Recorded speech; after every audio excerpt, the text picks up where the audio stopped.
নমস্কার বন্ধুরা, আমি অমিত কাউরি আর আপনারা দেখছেন সহজ বিনিয়োগ ইউটিউব চ্যানেল। বন্ধুরা, আজকে আমরা ভিডিওতে সিরমা এসজিএস, যেটি হচ্ছে ইএমএস সেক্টরের একটা দিগ্গজ কোম্পানি, সেই কোম্পানির আজকে তারা কোয়ার্টারলি রেজাল্ট পাবলিশ করে দিয়েছে এবং তাদের কোয়ার্টারলি রেজাল্টের আজকে একটা ডিপ ডাইভ করতে চলেছি। আর হঠাৎ করে আমরা এই সিরমা এসজিএস এর ব্যাপারে কেন আজকে রিভিউ করছি, কারণ এই ইএমএস সেক্টর আমরা দেখেছি বিগত ৫-৬ বছর ধরেই একটা মেগা ট্রেন্ডের মধ্যে দিয়ে যাচ্ছে। আর এই সিরমা এসজিএস তাদের বিজনেসকে কিন্তু অনেক বেশি ডাইভার্সিফাইড করে তুলছে। তারা মাল্টিপল সেক্টর এবং ইন্ডাস্ট্রিকে ক্যাটার করছে।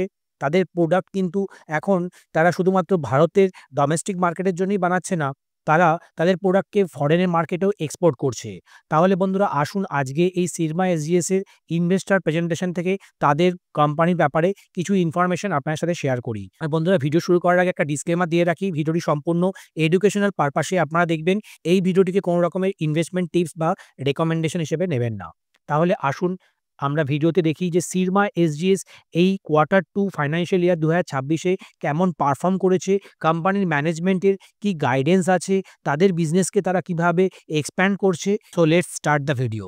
সিরমা SGS to acquire majority stake in Elcom integrated system private limited. এই এলকমকে তারা অ্যাকোয়ার করতে চাইছে। তারা ইনিশিয়ালি 60% এর একটা স্টেক নিতে চাইছে, তারপরে ধীরে ধীরে তারা স্টেককে আরও বাড়াবে এবং কমপ্লিটলি এই কোম্পানিটা তারা অ্যাকোয়ার করতে চাইছে।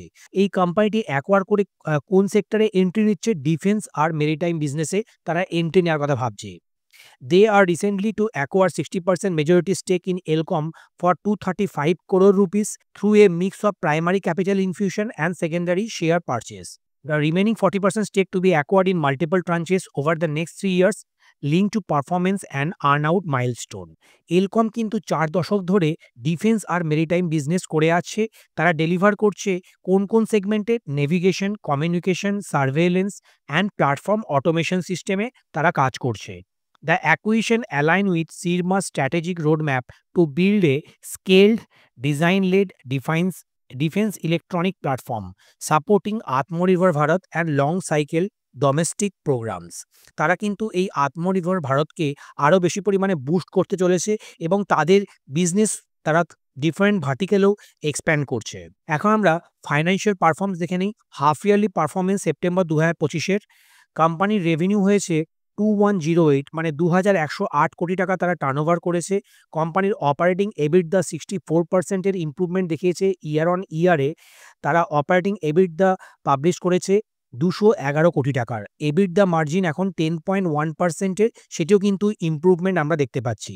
কোম্পানির এবিটদা বেড়েছে 60% ইয়ার অন ইয়ার। কোম্পানির প্রফিট বিফোর ট্যাক্সে আমরা হাফ ইয়ারলি পারফরমেন্স যদি দেখি 95% এর ইমপ্রুভমেন্ট দেখতে পাচ্ছি।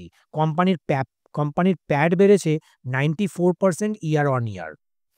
আর এক্সপোর্ট রেভিনিউ দেখুন, export revenue at 24% of revenue from operation which grew by 34% year on year. এখন আমি কোম্পানির ফাইন্যান্সিয়াল হাইলাইট যদি শেয়ার করি, টোটাল রেভিনিউ দেখুন 2018 কোটি টাকা থেকে 2108 কোটি টাকা হয়েছে, যদি আমি হাফ ইয়ারলি আগের বছরের সঙ্গে কম্পেয়ার করি। আর কোম্পানির প্যাড বেড়েছে 94% ইয়ার অন ইয়ার। যেখানে 60 কোটি টাকার হাফ ইয়ারলি পারফরমেন্স ছিল FY 2025-এ, এই বছর হাফ ইয়ারলিতে তারা 116 কোটি টাকার প্যাড পাবলিশ করেছে। এখন দেখে নিই কোন কোন ইন্ডাস্ট্রি সেগমেন্ট থেকে তাদের গ্রোথ আসছে।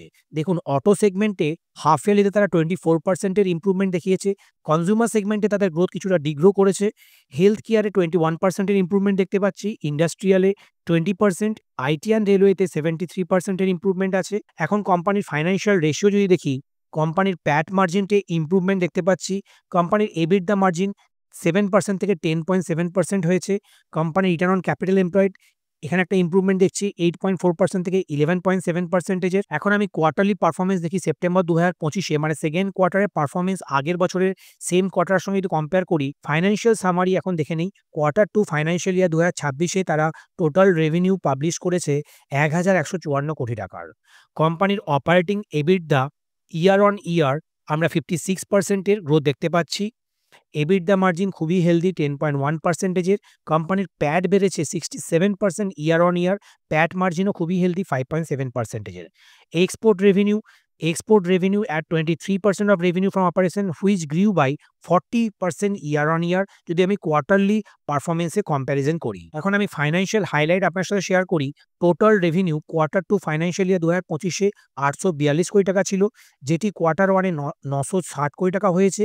আর কোয়ার্টার টুতে 20% কোয়ার্টার অন কোয়ার্টার একটা ইম্প্রুভমেন্ট দেখে এখন হয়েছে 1154 কোটি টাকার। এবিটদাও কিন্তু খুবই হেলদি রেটে গ্রো করছে। 21% কোয়ার্টার অন কোয়ার্টার একটা ইম্প্রুভমেন্ট দেখতে পাচ্ছি। আর ইয়ার অন ইয়ারে 53% আমরা গ্রোথ দেখেছি। কোম্পানির প্যাট কোয়ার্টার অন কোয়ার্টার 33% গ্রোথ দেখিয়েছে। আগের কোয়ার্টারে মাত্র 49 কোটি টাকা তারা প্যাট পাবলিশ করেছিল, এখন 66 কোটি টাকার তারা এই কোয়ার্টারেই প্যাট ডিসক্লোজ করেছে। আর কোম্পানির প্যাটে আমরা ইয়ার অন ইয়ার 67% একটা গ্রোথ দেখতে পাচ্ছি। এখন দেখুন কোয়ার্টারলি পারফরমেন্সে অটো সেগমেন্টে আমরা 29% একটা গ্রোথ দেখতে পাচ্ছি। কনজিউমার সেগমেন্টেও আমরা কোয়ার্টার অন কোয়ার্টার একটা গ্রোথ দেখতে পাচ্ছি 15%। আর ইয়ার অন ইয়ার 35% একটা গ্রোথ দেখতে পাচ্ছি। হেলথ কেয়ার সেগমেন্ট এখানে গ্রোথ দেখিয়েছে ইয়ার অন ইয়ার।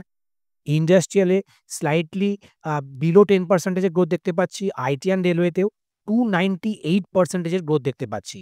তার মানে আইটি অ্যান্ড রেলওয়েতে কোম্পানি খুবই অ্যাগ্রেসিভ ওয়েতে গ্রো করছে। এখন কোম্পানির টার্ম লোন যদি দেখি 89 করোড় থেকে এখন 80 করোড়, তার মানে কিছুটা তারা কমিয়ে ফেলেছে টার্ম লোনকে। ওয়ার্কিং ক্যাপিটাল লোন 521 করোড় থেকে এখন 201 কোটি টাকায় তারা দাঁড়িয়েছে। টোটাল ডেট কোম্পানির দেখুন 611 করোড় থেকে 282 করোড় হয়েছে। তারা টোটাল ডেট পজিশনে আমরা হিউজ ইম্প্রুভমেন্ট দেখতে পাচ্ছি। কোম্পানির ইনভেস্টমেন্ট 53 করোড় থেকে 207 করোড় হয়েছে। Cash and cash equivalent 293 crore থেকে এখন 550 করোড় তাদের কাছে ক্যাশ অ্যান্ড ক্যাশ ইকুইভ্যালেন্ট আছে। তার মানে কোম্পানি একটা ক্যাশ সারপ্লাস কোম্পানিতে পরিণত হয়েছে। টোটাল ক্যাশ অ্যান্ড ইকুইভ্যালেন্ট যদি দেখি 347 করোড় থেকে তারা ইমপ্রুভ করে এখন প্রায় ডাবল তাদের কাছে ক্যাশ পজিশন হয়ে গেছে 758 করোড়ের। এখন কি রিসেন্ট স্ট্র্যাটেজিক মাইলস্টোন শেয়ার করি। Elcom acquisition, Syrma SGS to acquire majority stake in Elcom integrated system for 235 crore, marking strategic foray into defence and maritime businesses. PCB ভেঞ্চারে তারা জেভি করেছে 75%, যেখানে তাদের স্টেক থাকবে, আর 25% স্টেক থাকবে সিন হাইপ নামক কোম্পানির। তারা কি এস্টাবলিশ করছে multi layer and flexible PCB manufacturing capability তারা তৈরি করছে। ইসিএমএস ইনসেন্টিভ প্যাকেজ অ্যাপ্রুভড হয়ে গেছে, enabling long term manufacturing competitiveness. তারা কিন্তু ভার্টিক্যালি তাদের বিজনেসকে ইন্টিগ্রেট করার চেষ্টা করছে। কে সোলের অ্যাকুইজিশন তারা অলরেডি করেছে। Strengthen presence in solar inverter and energy transition ইলেকট্রনিক্সে তারা এন্ট্রি নিয়েছে। Acquisition through joint venture with Premier Energy. Premier এনার্জির 51% স্টেক থাকবে, আর 49% স্টেক থাকবে সিরমা এসজিএস এর। আরেকটি কোম্পানির সঙ্গে তারা জেভি করেছে, এলি মাস্টার। জেভি এ focus to European OEM original equipment manufacturer programme in railway and industrial automation through design transfer and localised production in India. তারা কিন্তু এই রেলওয়ে এবং ইন্ডাস্ট্রিয়াল অটোমেশনেও এন্ট্রি নিচ্ছে। এতে মার্কেট ক্যাপে 15,552 করোড়ের। কোম্পানির return on capital employed double ডিজিটে আছে 11.7%। কোম্পানির প্রাইস টু সেলস খুবই হেলদি, 4 টাইমসে ট্রেড করছে। পেগ রেশিও একটু হায়ার সাইডে আছে 2.44। কোম্পানির স্টক পি এখন 67.7, কিন্তু কোম্পানির ফরওয়ার্ড পি দেখুন 60.7। এই কোম্পানি যেহেতু অনেক ফাস্ট গ্রো করছে, সেই জন্য এদের রেশিওগুলি কিছুটা এলিভেটেড থাকলেও আগামী দিনে কিন্তু কোম্পানির ভ্যালুয়েশন অনেকটাই কারেক্ট করে যাবে এখান থেকে, যদি কোম্পানি এইরকমভাবেই গ্রো করতে থাকে।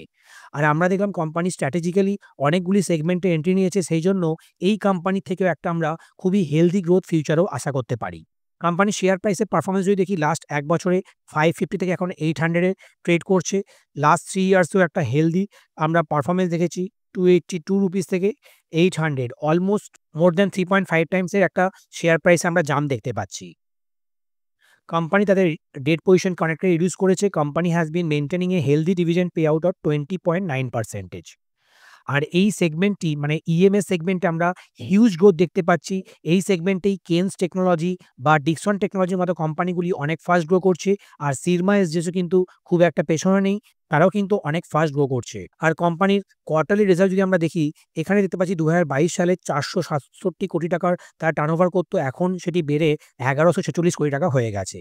আর ইয়ার অন ইয়ার্সে আমরা একটা ভালো সেলস গ্রোথ দেখতে পাচ্ছি।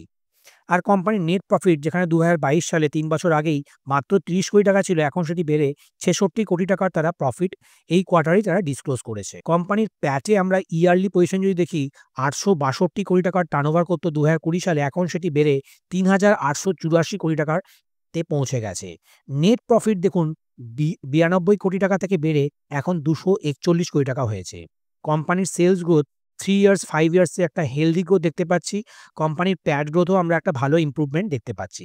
আর রিসেন্ট টাইমে কোম্পানি কিন্তু একটা টার্ন অ্যারাউন্ড করছে।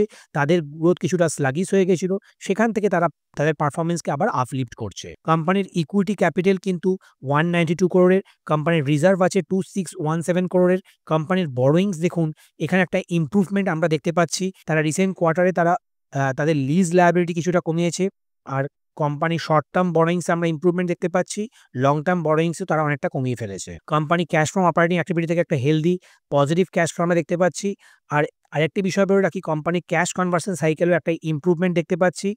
কোম্পানির প্রোমোটাররা তাদের স্টেক কিছুটা কমিয়েছে সেপ্টেম্বর কোয়ার্টারে, কিন্তু এফআইআইরা এখানে স্টেক তাদের বাড়িয়েছে। আর ডিআইআই কিন্তু মানে মিউচুয়াল ফান্ড এবং ইন্স্যুরেন্স কোম্পানি তারা তাদের স্টেককে 9% থেকে বেরিয়ে অলমোস্ট 17%-এর কাছাকাছি নিয়ে চলে গেছে।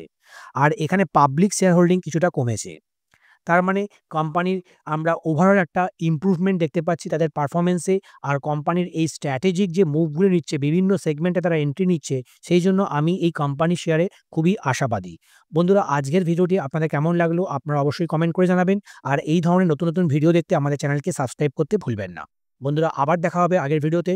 নমস্কার, জয় হিন্দ, জয় ভারত।